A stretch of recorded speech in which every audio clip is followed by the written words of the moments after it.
Hello दोस्तों, googly kitchen में आप सभी का स्वागत है। तो आज मैं यहाँ पर काफ़ी टेस्टी आंवले के मुरब्बे की रेसिपी लेकर आई हूँ। आप तो जानते ही हैं, आंवला जो है वह एक अमृत फल के रूप में जाना जाता है।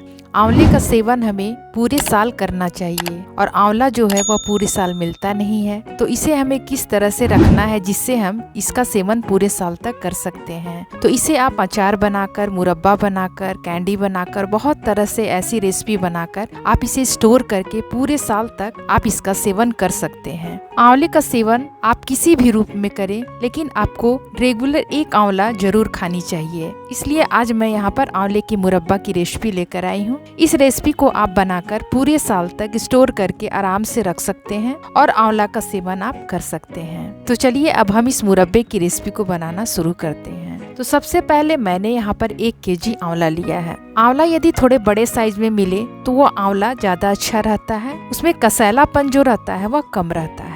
लेकिन कैसा भी आंवला मिले तो आप उसे खरीद लें और इस तरह से आप मुरब्बा बनाकर जरूर रखें। यहाँ पर मैंने 1 केजी आंवला लिया है। अब हमें इसे पानी से अच्छी तरह से धोकर तैयार कर लेना है। आंवले को आपको अच्छी तरह से पहले रगड़ रगड़ कर धो लेना है, क्योंकि यह आंवला मैंने बाजार से मंगाया है। तो आंवला में बहुत सारी गंदगी होती है, तो उसे हमें साफ कर लेना है। तो आप यहाँ पर देख रहे हैं, मैंने साफ करके आंवले को एक बाउल में निकाल लिया है। आप यहाँ पर देख सकते हैं हमारा जो कुछ आंवला है जो हल्का कलर में रेड जैसा लग रहा है, यह आंवला पक चुका है, यह पका हुआ आंवला है। यदि इस तरह का पका हुआ आपको आंवला मिले तो वो ज्यादा अच्छा है, क्योंकि इसमें कसैलापन एकदम कम हो जाता है। क्योंकि आंवला पूरी तरह से पककर तैयार हो जाता है तो इसमें जो कसैलापन है वह कम हो जाता है। यदि इस तरह का भी आंवला आपको मिले तो आप इस तरह का भी आंवला ले सकते हैं। ऐसे नहीं कि लाल है तो इसे नहीं लेना है, तो इस आंवले का भी आप मुरब्बा बना सकते हैं। उसके बाद मैंने यहाँ पर एक कुकर लिया है। कुकर में हम सारे आंवले को डाल देंगे, क्योंकि हमें इसे बॉयल करना है। तो मैंने सारे आंवले को कुकर में डाल दिया है। उसके बाद मैंने यहाँ पर आधी कटोरी पानी लिया है। अभी हम आंवले को साइड में रख देते हैं और पानी के साथ हमें क्या करना है ये देख लीजिए। तो पानी में हम क्या करेंगे कि आधा चम्मच इसमें हल्दी पाउडर डालेंगे। हल्दी पाउडर डालने से आंवले का जो कलर है वो आपका काला नहीं पड़ेगा। बहुत बार ऐसा होता है कि हम आंवला का जो मुरब्बा रखते हैं वह काला पड़ जाता है और देखने में अच्छा नहीं लगता है।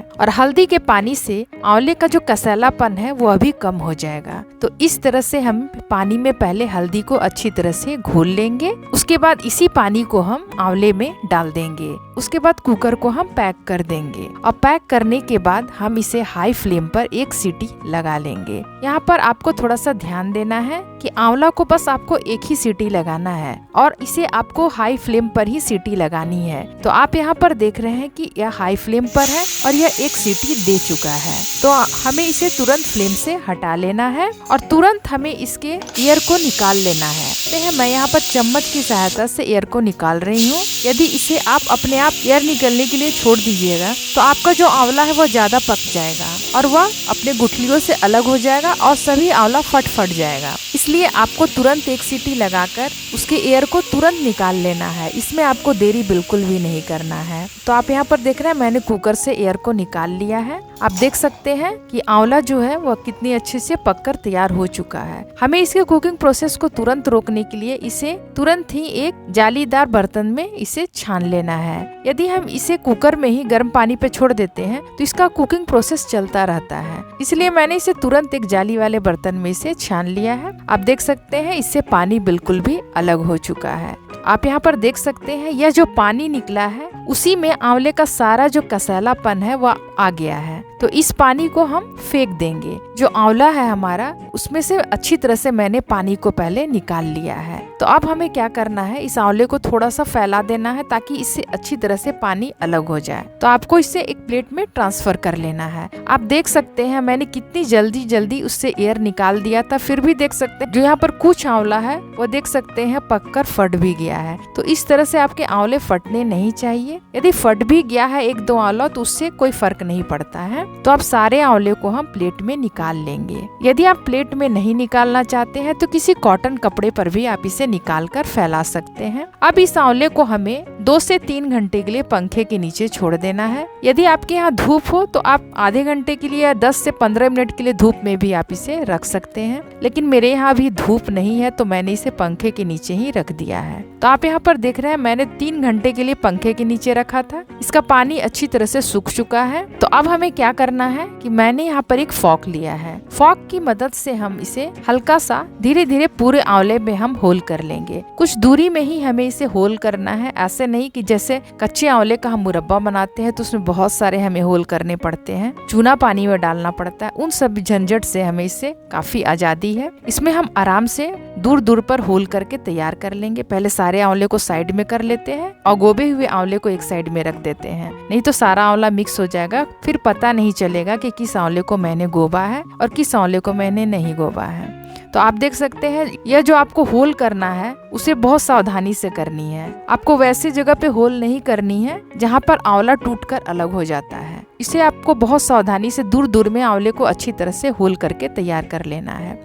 हम यहाँ पर होल इसलिए करते हैं ताकि जो चाशनी है वो अच्छी तरह से अंदर तक जाकर एब्जॉर्ब करे। ऐसे तो ये एब्जॉर्ब कर लेगी बिना होल किए भी, लेकिन यदि हम इसे थोड़ा सा होल कर लेते हैं वो आंवले का मुरब्बा है जो काफी रसीला बनकर तैयार होता है और काफी अच्छी इसमें ट्रांसपेरेंसी हो जाती है। तो आप यहाँ पर देख रहे हैं मैंने सारे आंवले को अच्छी तरह से होल करके तैयार कर लिया है। तो अब चलिए अब हम इसे पकाते हैं। तो पकाने के लिए सबसे पहले मैंने यहाँ पर एक कढ़ाई लिया है। कढ़ाई में हम एक छोटी चम्मच घी डाल देंगे। यहाँ पर आप तेल ना डालें तो अच्छा है क्योंकि हम इसे पूरे साल तक रखनी है। यदि आप तेल डाल देते हैं तो हो सकता है कि बाद में चलकर किसी तरह का इसमें स्मेल आ जाए। तो आप बस 1 चम्मच तो घी डालनी है, 1 चम्मच आप घी ही इसमें यूज कर लें। उसके बाद घी को आप चारों ओर फैला लें कढ़ाई पे। फैलाने के बाद हम इसमें 1 चम्मच सौंफ डाल देंगे। सौंफ डालने के बाद जो आंवले को मैंने होल करके रखा था उस आंवले को हम इसमें डाल देंगे। अब इसमें क्या है कि हमें आंवले को ज्यादा चलाना नहीं है क्योंकि जो आंवला है वो ऑलरेडी पहले से पका हुआ है।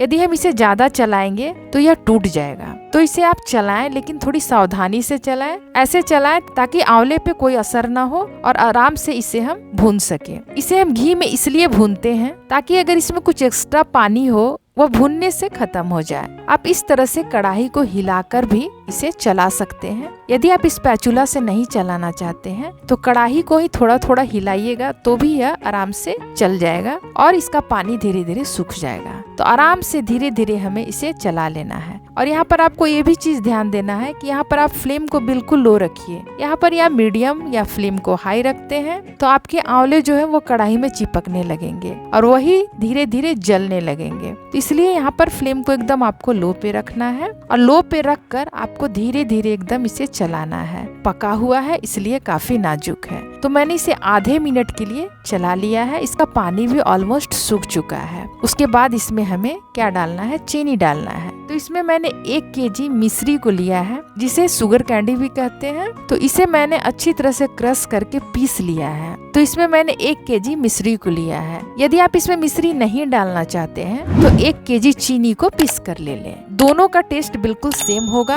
कोई भी फर्क नहीं आएगा खाने में। आपको जिस चीज से भी बनाने का मन करे, चीनी से बनाने का मन करे चीनी से बनाए, मिश्री से बनाने का मन करे मिश्री से बनाए, यह आपकी मर्जी है। तो उसे हल्का सा पीस ले, उसके बाद ही इसमें ऐड करें क्योंकि पिसी हुई चीनी जो रहती है वो बहुत जल्दी पानी छोड़ती है और जो खड़ी चीनी रहती है उसे घुलने में थोड़ा सा टाइम लग जाता है। तो चीनी को भी ले तो आप पीस कर ही ले। तो हमें इसे थोड़ा थोड़ा करके पाउडर को डालना है। तो अभी हमें इसमें आधे मिश्री पाउडर को डालना है और उसे हल्का सा फैला लेना है और एकदम धीरे धीरे से हमें नीचे से चलाना है।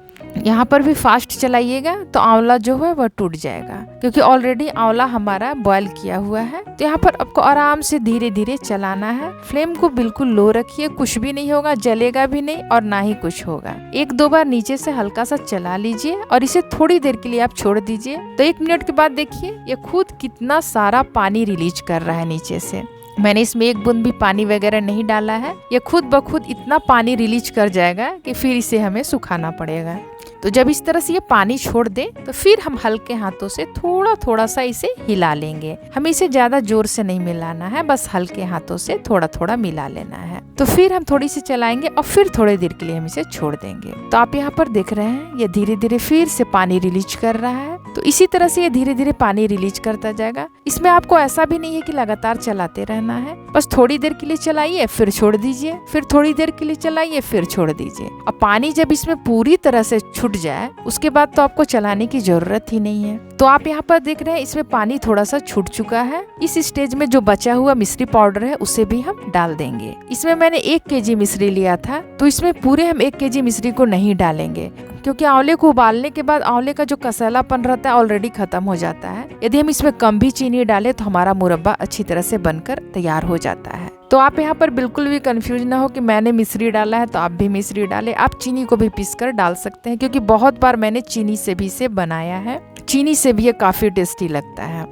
तो आप देख रहे हैं मैंने इसमें 250 ग्राम के लगभग मिश्री पाउडर को रख लिया है। इतना मिश्री पाउडर हम नहीं डालेंगे। तो 1 केजी से मैंने यहाँ पर 250 ग्राम मिश्री पाउडर को रख लिया है और अब हम इतना ही डालेंगे और हम इतने में ही मुरब्बे को बनाकर तैयार करेंगे। इससे भी काफी अच्छा मिठास आ जाता है और ऐसे तो इसका कसलापन खत्म ही हो चुका है। तो अब हमें केवल आंवले को इसकी मिठास में पकाना है। तो आप यहाँ पर देख रहे हैं कि पहले कैसा लग रहा था, अब यह कितने पानी को रिलीज कर चुका है। मैंने इसमें 1 बूंद भी पानी को नहीं ऐड किया था। तो आप देख रहे हैं ये धीरे धीरे कितनी अच्छी तरह से मेल्ट होता गया और कितनी जल्दी इसमें कितना सारा पानी रिलीज हो गया। तो अब यह आराम से पकेगा। अब हमें इसे ज्यादा चलाने वगैरह की जरूरत नहीं है और ना ही डर है कि नीचे से यह जलेगा, क्योंकि ऐसे भी हमारा जो फ्लेम होता है वो बिल्कुल लो ही रहता है। तो लो फ्लेम में जलने का कोई चांस ही नहीं है।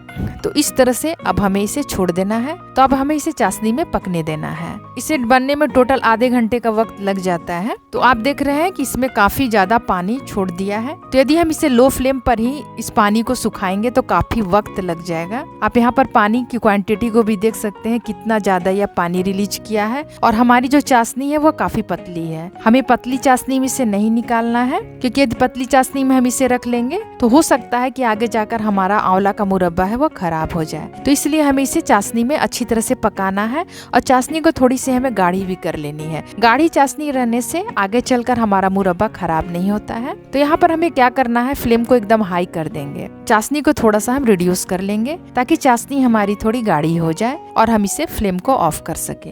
कभी कभी ऐसा होता है कि हम आंवले का मुरब्बा रख लेते हैं और बीच में ऐसा होता है कि हमारा आंवला का मुरब्बा खराब होने लगता है। तो उस केस में आप क्या कीजिएगा, यदि आप आंवले का मुरब्बा रख लिए हैं और आपका आंवला लग रहा है कि खराब हो रहा है, तो उस समय आप अपने आंवले को फिर से उसे कढ़ाई में डालकर आप उसे एक बार उबाल लें और उसकी चाशनी जो है उसको और थोड़ा सा गाढ़ा कर लें। तो आप यहाँ पर देख रहे हैं हमारे आंवले की जो मुरब्बा है वो ऑलरेडी बनकर तैयार हो चुकी है। चाशनी भी काफी कम हो चुका है। तो सबसे लास्ट में हम इसमें 1 चम्मच इलायची पाउडर डालेंगे। इलायची पाउडर इसमें आप स्किप ना करें, क्योंकि इलायची पाउडर का टेस्ट इसमें काफी अच्छा आता है। इसे देखने के बाद आपको ऐसा लग रहा होगा कि अभी चाशनी काफी पतली है, लेकिन जैसे यह ठंडा होगा इसकी चाशनी एकदम गाढ़ी हो जाएगी। जब हम इसे कुछ देर के लिए छोड़ देंगे, क्योंकि गरम गरम तो हम इसे स्टोर कर नहीं सकते हैं, तो इसे हमें कुछ देर के लिए ठंडा होने के लिए छोड़ना पड़ेगा। तो मैंने यहाँ पर फ्लेम को ऑफ कर दिया है। ऑफ फ्लेम में ही हम थोड़ा सा हिला ले रहे हैं ताकि ये जल्दी से ठंडी हो जाए, लेकिन ठंडा होने में थोड़ा सा वक्त लग जाता है। तब हम इसे 1 घंटे के लिए छोड़ देंगे।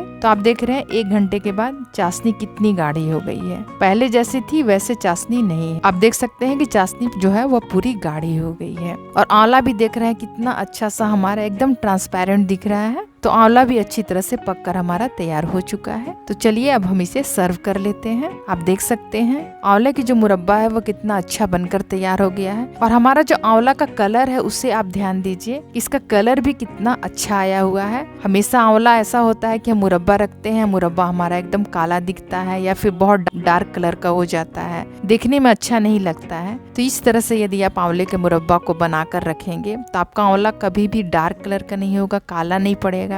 कलर इतना बेहतरीन होगा कि आपको देखकर ही खाने का मन करेगा। एक पीस मैं आपको यहाँ पर आंवला तोड़कर भी दिखला देती हूँ। इसके अंदर तक चाशनी जो है कितना अच्छा तरह से एब्जॉर्ब किए हुए है। आप देख सकते हैं कितना ट्रांसपेरेंट दिख रहा है। इसकी ट्रांसपेरेंसी से ही आपको पता चल रहा होगा कि हमारा जो मुरब्बा है वो कितना रसीला बना हुआ है। इस तरह से आप आंवले को बनाकर एक एक पीस डेली सेवन करें। ये आपकी हेल्थ के लिए काफी फायदेमंद है। और यदि मेरी यह आंवले की मुरब्बा की रेसिपी आपको पसंद आए तो प्लीज मेरे वीडियो को लाइक करें, मेरे चैनल को सब्सक्राइब करें और ये रेसिपी कैसी लगी या मुझे कमेंट्स बॉक्स पर जरूर बताएं। तो आज के लिए बस इतना ही। अगले वीडियो में फिर मुलाकात होगी। तब तक के लिए गुड बाय।